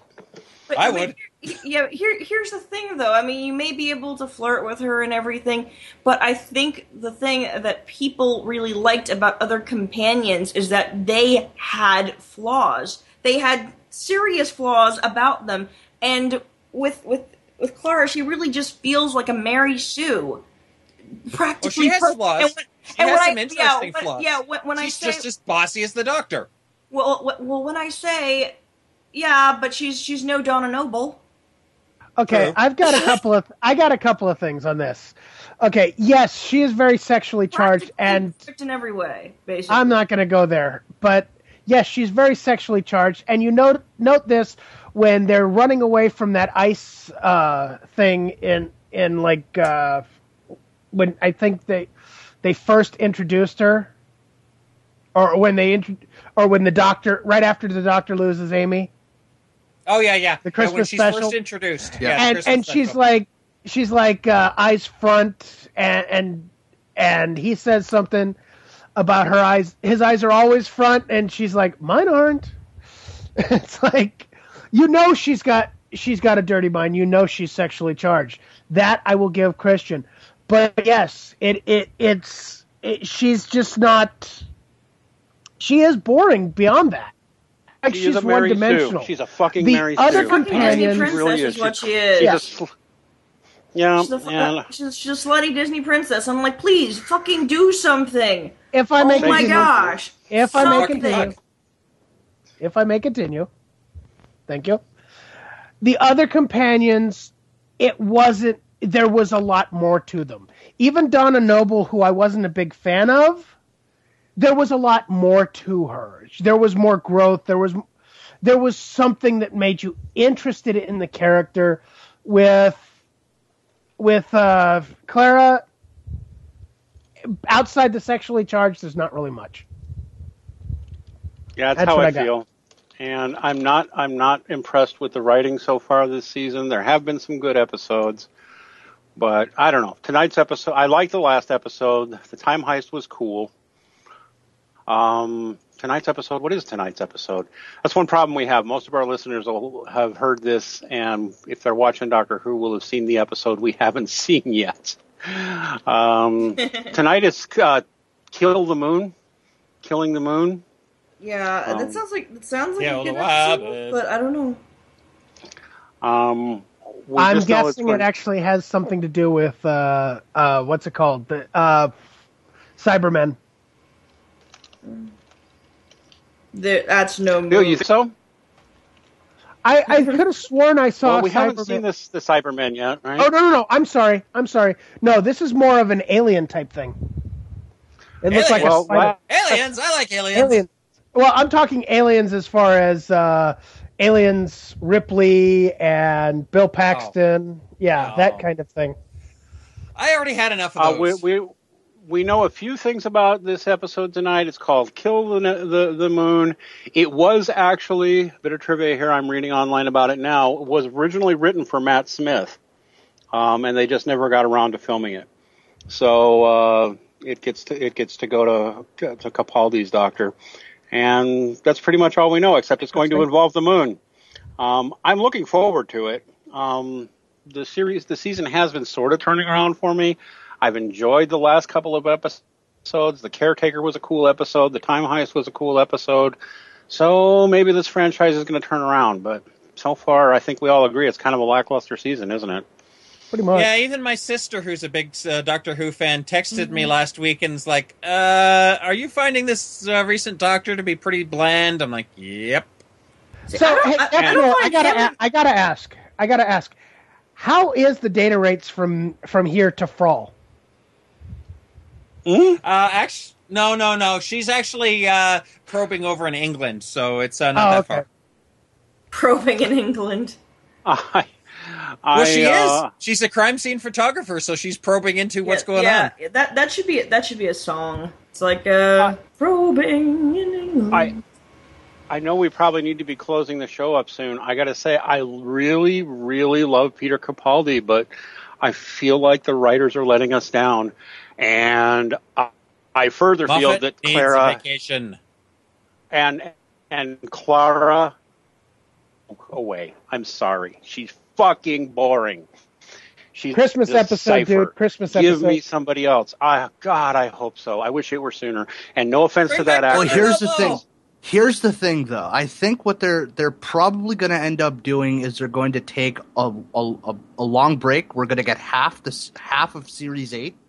Then they're going to take a break until about New Year's, and then come January, they're going to start up with the second half of Series 8. They may be holding on to Clara until the Christmas episode, and then come January, whenever the first episode of the second half, they're probably going to introduce the new companion. Now, they may have already introduced the new companion.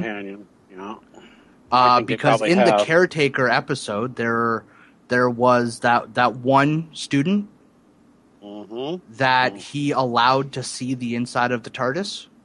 Yep. We also have that soldier from, I think, the second episode, Into the Dalek. Yep. I think there's a real good chance we've met the new companion yet. The new companion can't come soon enough for me. No offense to Jenna Coleman. She's a fine person and a fine actress, but God, I hate her character and I want her to go away. Yeah, that would be my final thoughts for the night. I don't know why I have such a strong desire to see her die. I don't know what it is. You know what? It's female jealousy. It's female jealousy. No, it's like, no, it's your because she is so incredibly fucking hot. Guys. And she is so flirtatious. No, guys. Even I agree she's hot. Okay, guys, I think I like Jamie. We've got 3 minutes. We have 3 minutes left, and it's time for final thoughts because we have to close out the show soon. So I'm going to start with Dean. Final thoughts on any of the topics we talked about. GamerGate won't die until the mainstream journalist community admits that they're making this shit up about misogyny. That's my final thought. Rachel? GamerGate isn't going to end until really we end up taking back the media to have real gamers actually involved in here, people who aren't going to be hateful and call for the death of gamers. So go on. Jim? I just gotta send a shout out to those people who are fighting GamerGate out on Twitter and everything else. Those in the trenches, please, you're doing a wonderful job. Keep fighting. We appreciate it. We're gonna keep supporting you as best we can, and you're doing a great job, and keep doing it. Nefanort. To my GamerGate brothers and sisters, we shall make a third cat on the graph. Those of us who actually are in GamerGate know what that means. Yes, and, kitty. And also to Rachel, haven't you seen Clara die enough? I mean, how many times have we seen her die? It's not enough. I need to break out my popcorn again. Just watch those old episodes where she keeps dying. James, do you have anything to say before we close out? Oh, looking forward to the next season of The Strain, actually. We'll see what happens with that. Okay. And I just want to mention one more thing. Okay. Next week, it's Waking Up with Aaron Pitsy, and I will be the guest. I think that's finalized. I'm not sure, but I was asked to be the guest. With Aaron Pitsy. Yeah. And Christian Chiasson will be our guest. Aaron Pitsy and I will be talking to Christian about when he woke up and realized something was wrong in the world of gender politics. That being said, thank you all I want to thank everybody on the panel first and foremost for being here. I want to thank the audience for taking time out of your Saturday to just listen to us shoot the shit. And remember, take the red pill.